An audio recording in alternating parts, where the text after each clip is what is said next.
সবাইকে স্বাগতম আজকের ভিডিওতে। আরও একটি ইতিহাসের সাক্ষী হলো বাংলার মানুষ। পৃথিবীর ইতিহাসে এই প্রথম কোনো দেশের সরকারের প্রত্যক্ষ অংশ হলেন ছাত্র সমাজ। বাংলাদেশের অন্তর্বর্তীকালীন সরকারের টেলিযোগাযোগ ও তথ্য প্রযুক্তি মন্ত্রণালয়ের উপদেষ্টা হয়েছেন নাহিদ ইসলাম। অন্যদিকে যুব ও ক্রীড়া মন্ত্রণালয়ের দায়িত্ব পেয়েছেন আসিফ মাহমুদ। মাত্র ২৬ বছর বয়সী নাহিদ ও আসিফ উপদেষ্টা হিসেবে কতটা সফল হবেন তা নিয়ে দ্বিধা থাকলেও সরকারের ছাত্র সমাজের অংশগ্রহণ যথেষ্ট আশাব্যঞ্জক। কোটা আন্দোলনের যে কয়েকজন সমন্বয়ক ছিলেন তাদের মধ্যে সবচেয়ে বেশি যাকে নিয়ে আলোচনা হচ্ছিল তিনি হচ্ছেন সার্জিস আলম। কিন্তু উপদেষ্টা পরিষদের নাম ঘোষণার পর তাতে সার্জিসের নাম না থাকায় আমরা অনেকেই অবাক হয়েছিলাম। পঞ্চগড়ের ছেলে সার্জিস, দুই ভাইয়ের মধ্যে বড়। বাবা প্রত্যক্ষভাবে আওয়ামী লীগের রাজনীতির সঙ্গে জড়িত। ছোটবেলা থেকে সার্জিসের নিজস্বতা সকলের নজর কাটত। ২০১৭ সালে ভর্তি হন ঢাকা বিশ্ববিদ্যালয়ের প্রাণিবিদ্যা বিভাগে। প্রথা মেনে ছাত্রলীগের সদস্য হয়েই অমর ২১ হলে ওঠেন। ২০১৯ সালে ডাকসু নির্বাচনে অংশ নেন ছাত্রলীগ প্যানেল থেকে। প্যানেলের ১৩ জনের মধ্যে ৭ জন নির্বাচিত হন। সার্জিস আলম ওই নির্বাচনে সর্বোচ্চ ভোট পেয়েছিলেন। তার ভোট সংখ্যা ভিপি জিএস থেকেও বেশি ছিল। হলে তার একটা গ্রহণযোগ্যতা ছিল। তাছাড়া সকলের সাথে যোগাযোগ রাখার ক্ষমতা তাকে অন্যদের থেকে আলাদা করে। সার্জিসের সুনাম আছে তার্কিক হিসেবেও। ঢাকা বিশ্ববিদ্যালয়ের হয়ে তিনি বিভিন্ন বিতর্ক প্রতিযোগিতায় অংশ নেন। ২০২২ সালে সার্জিস সরে আসেন ছাত্রলীগের রাজনীতি থেকে। সরে আসার প্রধান কারণ ছিল হলের সাধারণ ছাত্রদের উপর ছাত্রলীগ নেতাদের চাপিয়ে দেওয়ার নিয়মনীতি সার্জিসের কাছে অযৌক্তিক বলে মনে হতো। তাছাড়া সার্জিস কোনো কিছুর জন্যই নিজের আদর্শকে নষ্ট হতে দেননি। আওয়ামী লীগ সহ বিভিন্ন রাজনৈতিক দলগুলোর করা অন্যায়ের বিরুদ্ধে তিনি সামাজিক যোগাযোগ মাধ্যমে সব সময় লেখালেখি করেছেন। একসময় হলের ছাত্রলীগ নেতারা তাকে এসব লেখালেখি বন্ধ করতে বললেও তিনি তা বন্ধ করেননি, বরং ছেড়েছেন ছাত্রলীগ।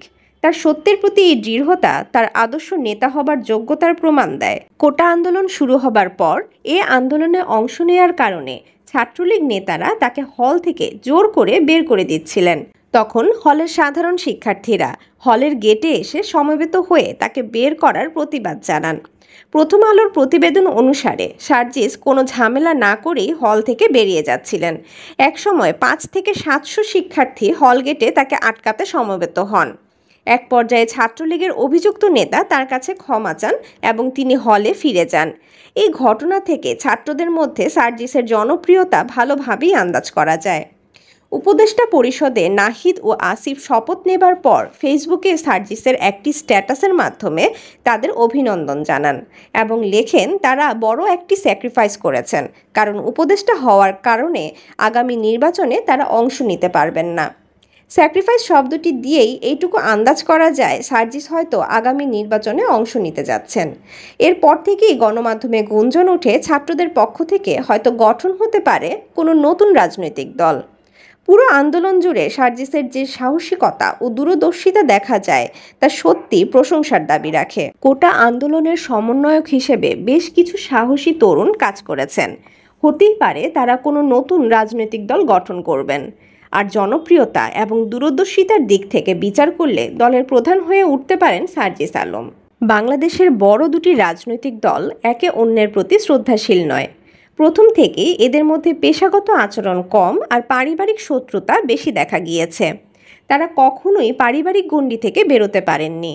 ভিন্ন রাজনৈতিক দল হিসেবে দলগুলোর ভিন্ন মত থাকবে, এটাই স্বাভাবিক। কিন্তু জাতির প্রশ্নে সকলে এক হবেন, এটাই তো সাধারণ মানুষের চাওয়া। সব দেশের স্বাধীনতার একটা নির্দিষ্ট ইতিহাস আছে, কিন্তু আমাদের স্বাধীনতার ইতিহাস দলগতভাবে ভিন্ন।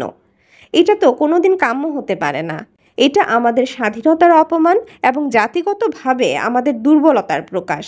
এখন মানুষ এই প্রথাগত রাজনীতি থেকে বের হয়ে আসতে চান।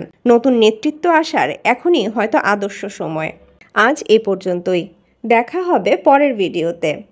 ভিডিওটি ভালো লাগলে লাইক এবং সাবস্ক্রাইব করুন, শেয়ার করুন বন্ধুদের সাথে। আজকের মতো আল্লাহ হাফেজ।